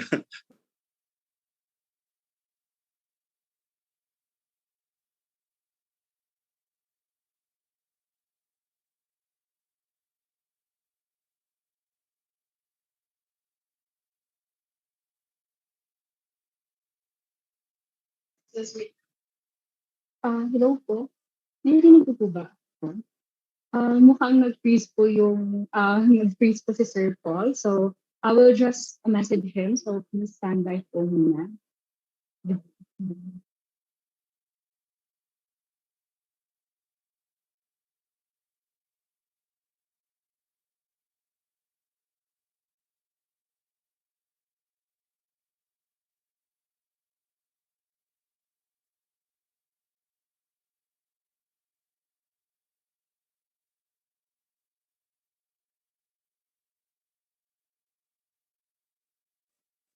Alright. Ayan na po si Sir I'm Paul. back. Yes Nawala po. pala ako. Yeah, Oo nga po. dire-diretso lang ako dito nagsasalita. Okay, so can you tell me where I lost connection? Maybe I can go from there. Yan po sa pag-send ng emails po. Oh, I see. Ano po yung procedure Okay. nila. All right. Okay. Let me go back and share my screen again. There you go. Can you see my screen now? Ayan, Yeah. yes. So yeah, so as I was saying, for the in-person participants, we had no problem giving instructions because they were there. I gave the talk, but for the online ones, we had limited access to them. So we prepared a tutorial video on hand that goes over the things that they will be doing during the event. These are just some of the photos. So as I mentioned, I gave a lecture on AI-assisted image-based classification. And we also set up booths where they can play around with the model. So here there's a video feed, and there's also a setup where there's plastic objects and sand. So whatever the video is able to capture in real time, the model is able to detect and identify the plastic object that's being captured in the video. And we also had this event where the volunteers themselves had the opportunity to contribute to the data in the sense that we prepared samples of plastic objects that they took photos themselves, and then they uploaded it in a Google Drive. So this is, again, one of the advantages of citizen science, that we can collect citizen-generated data in a very short amount of time. And later in the workshop, we'll try to do this as well.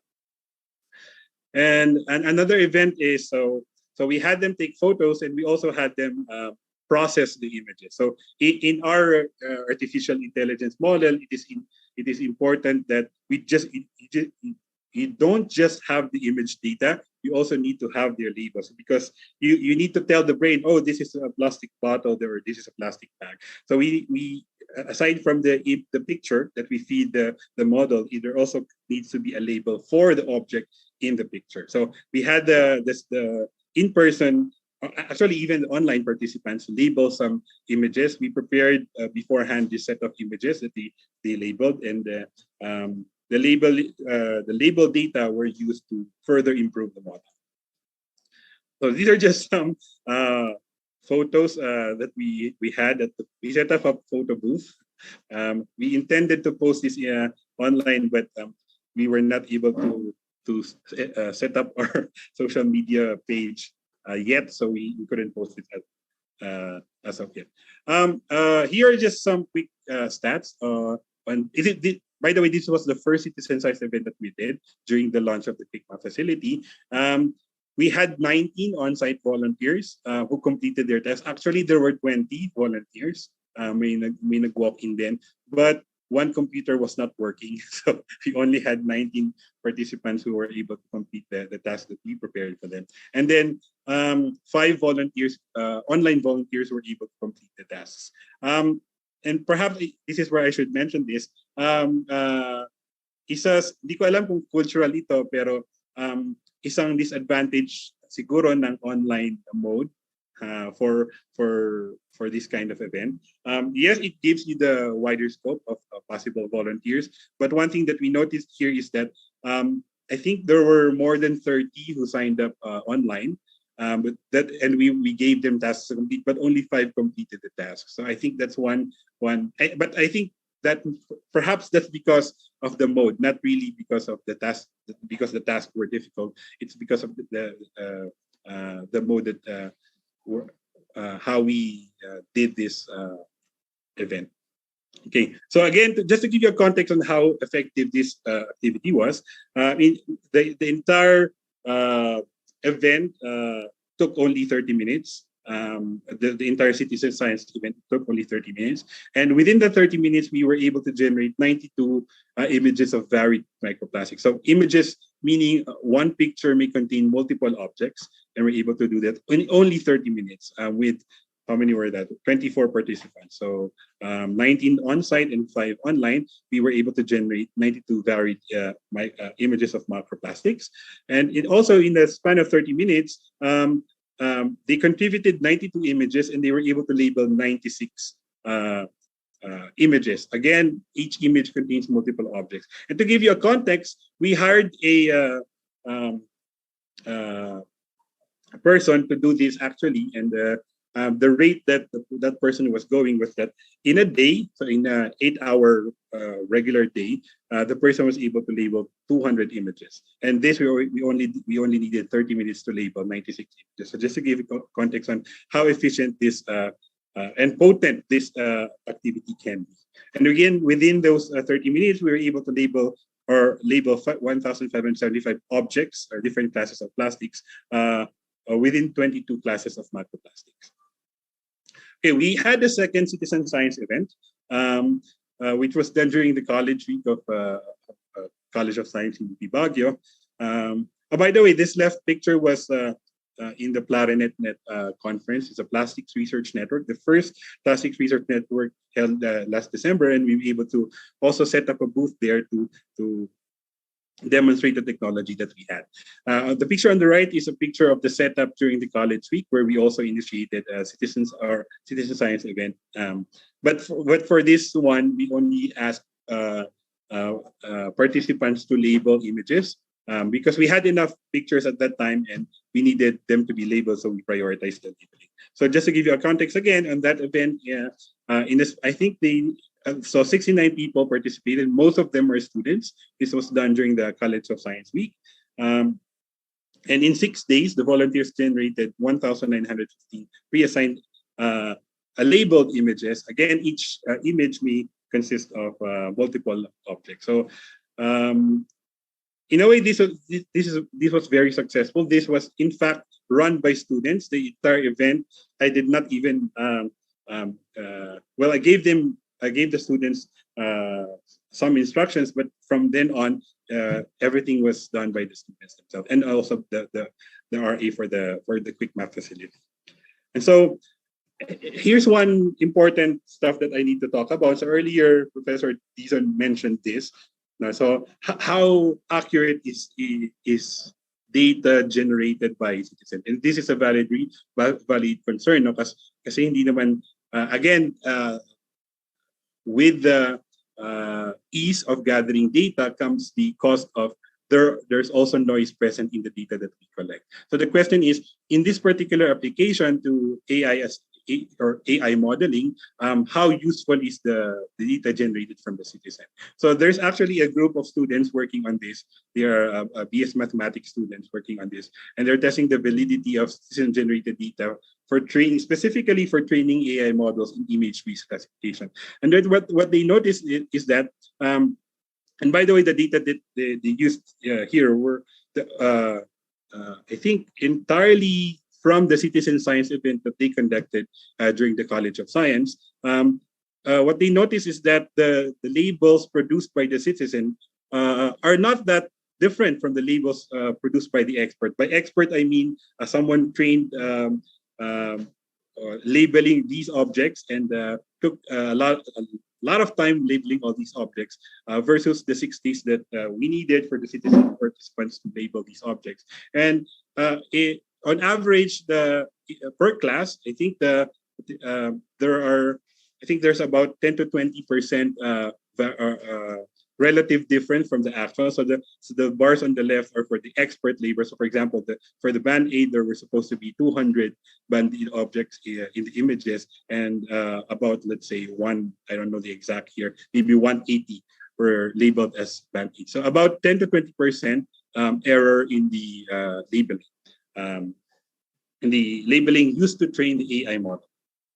But despite that, what they found out is that even if there is that innate error in the labeling by the citizens themselves, the model produced by the training data, the label data, still mimics the accuracy and the recovery produced by the expert label data. So here there are two models. The model 0 refers to the model, the AI model is trained using the expert label data, and the model 1 is the AI model trained using the citizen generated data. Okay, so it still mimics in general the performance of the expert labeled the model trained on expert labeling, and in fact in some classes the model trained on citizen labeled data performs even better. And this is across 3 settings, where the first setting was a balanced test set. That means there are equal number of plastic objects per class. The unbalanced test set, so they wanted to test or how well does the model trained on citizen data mimic the model trained by expert data across different settings. One is the balanced, unbalanced, and the random. So for the unbalanced, it's just a different number of objects per class, and then the random is just a random number for each of the classes. And what they noticed is that across all these settings, the performance of the model trained by citizen data still mimics the performance of the model trained by expert labels, both in accuracy and recovery. So, and this was confirmed statistically. So they did a statistical test and they found out that there's no significant difference in the performance of the 2 models. Well, the one developed by or trained using the expert label data, and the one trained using the citizen label data.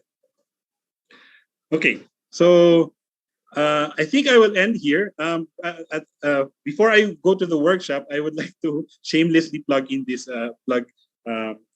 this website. This is the website that we developed for the DOST-funded Project Plasticon Pilipinas. So if you have your phones ready, you can scan this QR code, or you can go to this website, www.plasticonpilipinas.ph, and you'll see the portal that we developed, where you can access the map, the interactive map mapping the available data on plastics research in the Philippines, and also references on all available local public or all available research on plastics in the Philippines. Okay, so I'll end the talk here, and I'm now open to questions. Okay, so thank you very much for such an interesting, insightful talk, Sir Paul. So, ayan na po, parang recently I noticed na yung nagiging buzzword po itong AI model. So, I hope this motivates students and also educators to learn more about these kinds of models for research. And we're also, in the recent years, we're seeing a rise in awareness of plastic pollution, and also risks and dangers associated with this. So I think this talk is a very timely and relevant topic to us today. And of course, since all of us naman po, we use plastics one way or another, so this means that this problem is our shared responsibility. So it's very encouraging to know that we can help in so many different ways. And we can share these ways with our students and teach them that science need not be an individual thing. And we can involve our communities as well, especially since we do science for the community. Okay, so before the workshop, after the break later, so we'll first have the Q&A. So for those who have questions for Sir Paul, you may now type in your questions in the Q&A with your name and affiliation. So kung may questions po kayo, please type in sa Q&A function sa Zoom. So, tingnan ka lang po. Ayan. So, meron na po tayong first question from Nadine Matondo. So, sabi niya po, hello po, Sir Paul. Nadine po from Southern Leyte. The topic is very interesting for me, something new for me. So, I would just like to ask, for a particular plastic, like Nature Spring plastic bottle, how many images should be gathered to be fed for CNN in order to get an accurate or exact model? Thank you, Paul. All right, thank you, Nadine, for the question. So this is a typical question for someone who would like to use CNN. So again, it depends on the number of classes that you will have at the end for the classification. As the number of classes that you need to classify increases, so yung training data that you would need also increases exponentially. So for this, the current, I think the latest model that we have was trained in January, and we had 25,000 25,000 labeled objects for that. But that's nowhere near what should be. Ideally, this should be in the order of hundreds of thousands. The first machine learning or deep learning model, or one of the first in the 90s, used already 70,000 images and that's just to classify the digits from 0 to 9. Okay, so think about it. So that's just 10 classes to classify. We are classifying here 26 classes. So in reality, we don't have enough data still for that. So the short answer is ideally it should be at least in the order of hundreds of thousands per class.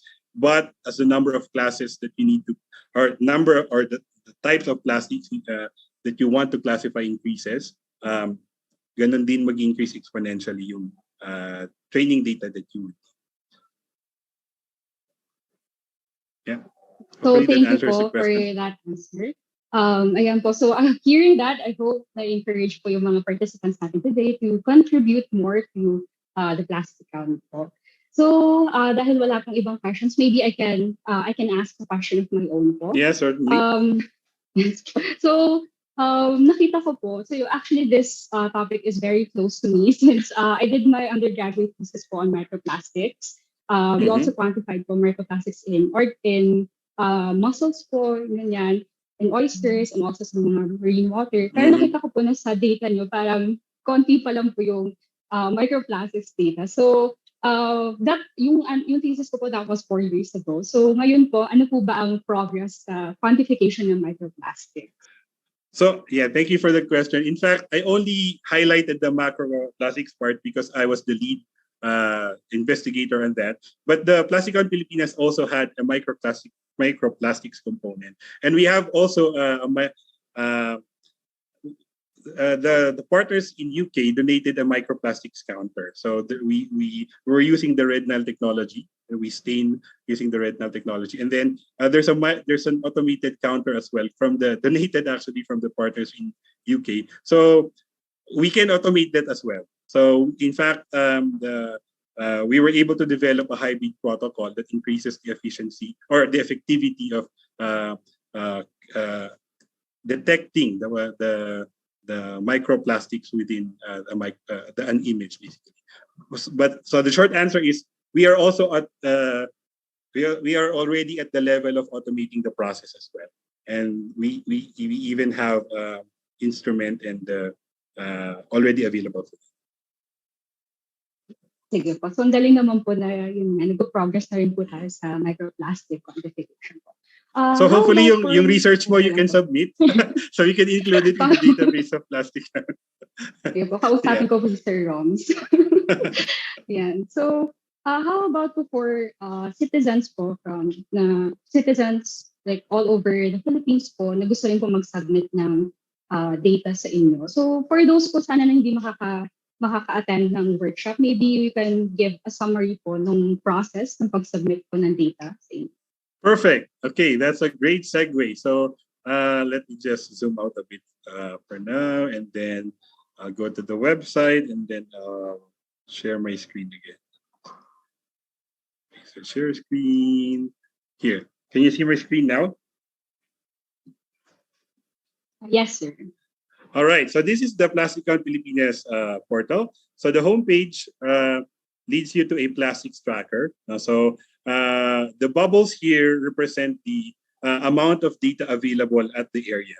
So the larger the bubble means there's a lot more data available there.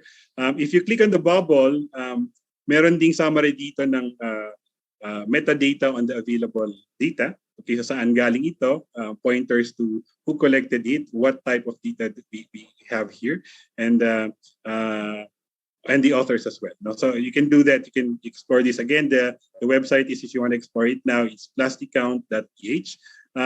If you scroll down the website here, okay, you can also download information. So for example, you want to check the macroplastics data available, you can select a category, maybe product type, and then you select a location. So if you notice, not all provinces are available at the moment because we have limited data. So these are the provinces that we have data currently. If you have available data, please do share that data with us. I'll tell you how to do that in a while. But for example, if you select Palawan, by the way, Palawan has a lot of data compared to the other ones. In fact, nawawala na yung Palawan dito, no, covered ng mga bubbles because there's a lot of data available for Palawan. And you'll be given this pie chart that tells you the distribution of the plastics available, plastics data available in Palawan. So you can also do this for microplastics. So you can play around with this, and you can, in fact, this chart here, you can download this one. There should be a button here. So you can download this as a okay. If you scroll down a bit, or maybe if you scroll down a bit, there's a data contribution portal here. Okay, so you can contribute data in two ways. For if you want to do citizen science now, on the top portion of the website there are two buttons. One is to submit data. Okay, so this button is for submitting actual data that you have. Okay, so perhaps images or summarized data on the number of plastics or density of plastics in your region. You can click this; it will direct you to a Google form. Okay, so that's where you can submit your data. Okay, and then there's just some things that you need to provide here, but that the Google form will guide you through the process. The other way is to, so if you click on, I think it's down here. So, okay, maybe I need to show this also. So if you go to resources and then publications, this summarizes all the available literature on macroplastics and microplastics research in the Philippines from 2015. Okay, so these are all that we'll be able to find. If we missed something, please feel free to direct or point us to that publication or a research. You can do that by either sending an email here or contacting us. You can click on the contact us. So there are two ways that you can contribute. Either you point us to the publication or the research, or you can contribute data itself by clicking submit data here. All right. So thank you very much, Sir Paul. So I hope yung mga participants po natin nakita na kung paano po kayo makakapag-submit ng data and also what you can do in the website. So mayroon pong dumating na question while we were explaining the site po. So the anonymous attendee asked, so sir, in case if research will be done monitoring micro or macroplastics in the coastal area in Negros, how could we be able to quantify the given data?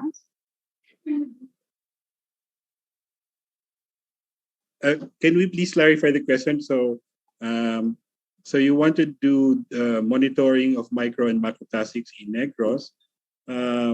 Quantify? Do you mean how to measure it on your own? If you're doing the monitoring yourself, again, that's a great question because again, I will medyo magyayabang ako, no?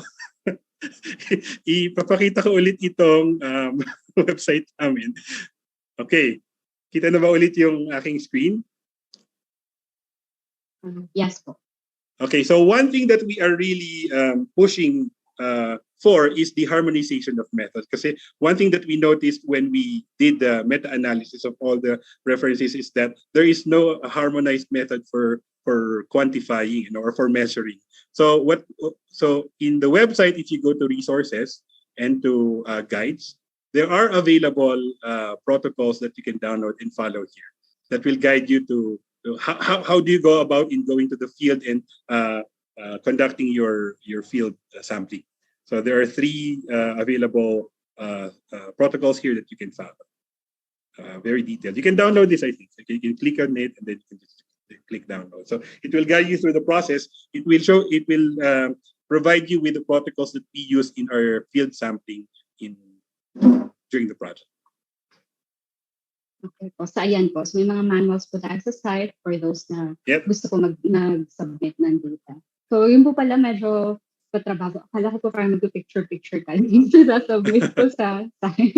So may naman po pala instructions kung ano po yung tatanggapin nila. Okay, so I think yung other questions po ng mga participants, baka mas ma-answer po yun later sa workshop po. So Yeah. maybe we can take a break here na po. For 5 minutes lang po. Okay, so yun po. So thank you very much, Sir Paul. We'll see you later po after the break. Okay, Yep, see you in a so bit. yes po. So we'll first have a short 5-minute break before we proceed to the workshop. So reminders lang po sa mga participants na kailangan nyo po ng PC or ng laptop po for the workshop. Tama po ba? So, yun nga. Kung naka-phone po kayo, yes po. Yeah, so it's better to access everything by the laptop. But if kung hindi naman, I tried to adapt the activity. So perhaps a phone could still be useful. But definitely kung kaya advantageous if they have access to laptop. Yeah. Sige po. So, pwede naman po palang phone. Pero kung may laptop po kayo nearby or computer, maybe you can use that. So, 5-minute break po, or you may use this break to type in your, to accomplish the evaluation form po using the QR code later and also link posted in the chat. Okay, so, break po. Thank you.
Okay, so we're back po.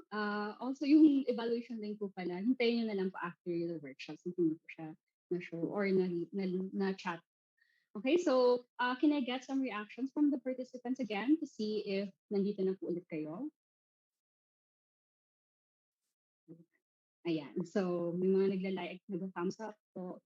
Okay, so for our Zoom participants, let us welcome back Sir Paul for the workshop. So nandito na po ba si Sir Paul? Hintayin lang po natin. Hello, yeah. Sige. Let me share my screen. Can you see my face? I wanted to demonstrate this. I am actually deploying the model now at the webcam of the laptop. So just to show that yung prepare ko na video ng drone, hindi yun invento. Hindi ko yun ginawa. It's actually, so this is a live feed now. Hello, I'm waving my hand. So you can see that the cam, I'm showing the photo of our plastic bottle, and it's able to detect the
Sorry, nakamute pala ako. Thank you, Nadine. That's a very interesting question actually. Dito papunta yung phase 2 ng project.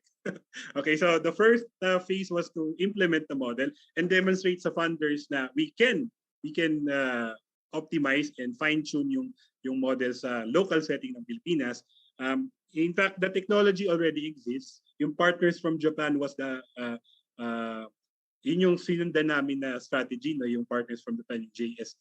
Pero kina-ensure natin to kasi iba rin yung plastic sa Pilipinas, no? So iba-ibang klase siya, ibang brand, ibang type ng plastic. Pero yung second phase is actually to use this so not just for monitoring yung amount ng plastic litter that present in coastal environment, but actually to use it for other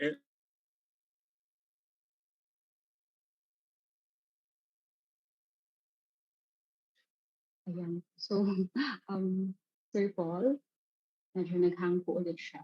So, for now, habang hintay pa natin si Sir Paul, I hope na-enjoy niyo po lahat yung activity natin. So, ako din pa, bigla ako napatayo para lang maghanap ng plastic. Pero yun ba? I hope kahit pa paano na-enjoy niyo po, na-exercise kayo sa paglalakad.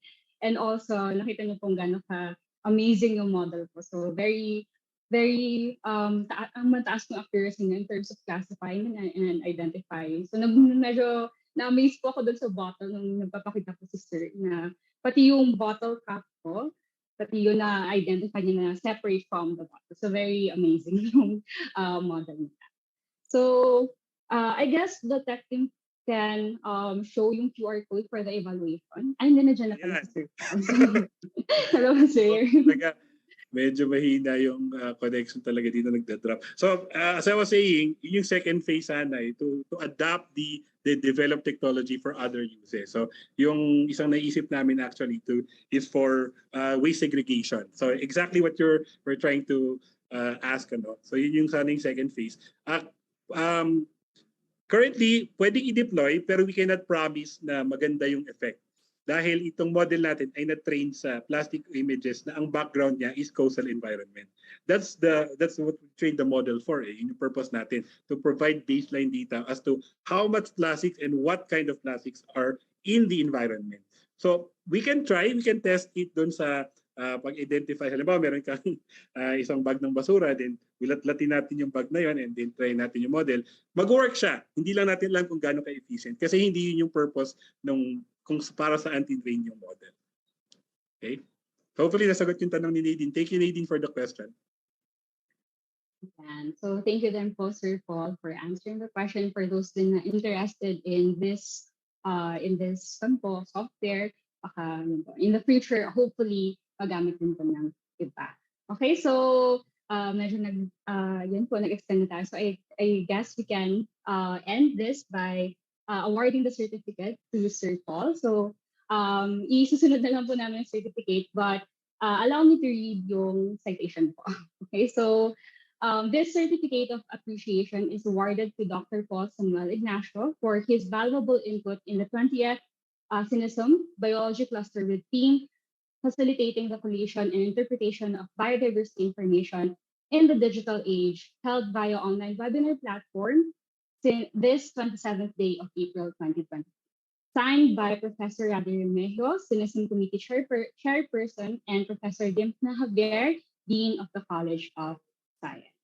Okay, so once again, thank you very much, Sir Paul. Thank you for having me. And to our participants din po, please don't forget to answer yung evaluation form po so you can record your attendance and also you can request certificate later on.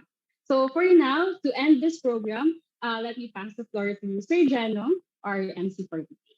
Thank you po.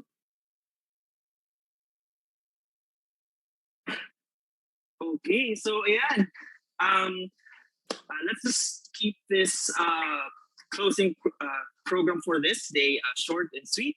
So thank you, everyone who joined us today for this informative and engaging webinar. So we hope you found it helpful, in enhancing your knowledge and skills in this subject matter. So we have seen how citizen science, increased connectivity, and advanced technologies can be leveraged to understand ecosystems, both terrestrial and aquatic environments. And who would have thought, diba, we can have fun assessing yung plastics, number of plastics. So, of course, we would like to thank our esteemed speakers, Prof. Aris, Prof. Roms, and Prof. Paul for sharing their expertise and insights with us. And of course, the moderators, tech team, and the secretariat for ensuring the seamless execution and smooth conduct of this event. Most importantly, we would like to thank our attendees, of course, for your valuable participation and feedback. Without you, walang webinar. Okay, so if you have any questions or comments, please feel free to reach out to us via the SINSM email. So the SINSM Secretariat uses the email to distribute those files. So you can just reply to that email. Okay, so we will be sharing pertinent links and other pre-lecture instructions and resources to our attendees, to our registered participants through the shared program guide. So lahat po ba ay naka-receive ng program guide? It's the Google Doc, no, that's updatable. We opted to share that Google Doc already para kapag may bagong information na kailangan natin, yung links to be clicked at or to be visited, nakalagay na po lahat doon. Okay, so you please visit that file and use that program guide so that we can see the resources needed or assignments na meron. Yes, meron po kayong assignments for tomorrow's activities. Okay, so once again, thank you for joining us today. This has been day 1. See you all tomorrow for another set of exciting lectures and workshops. Salamat.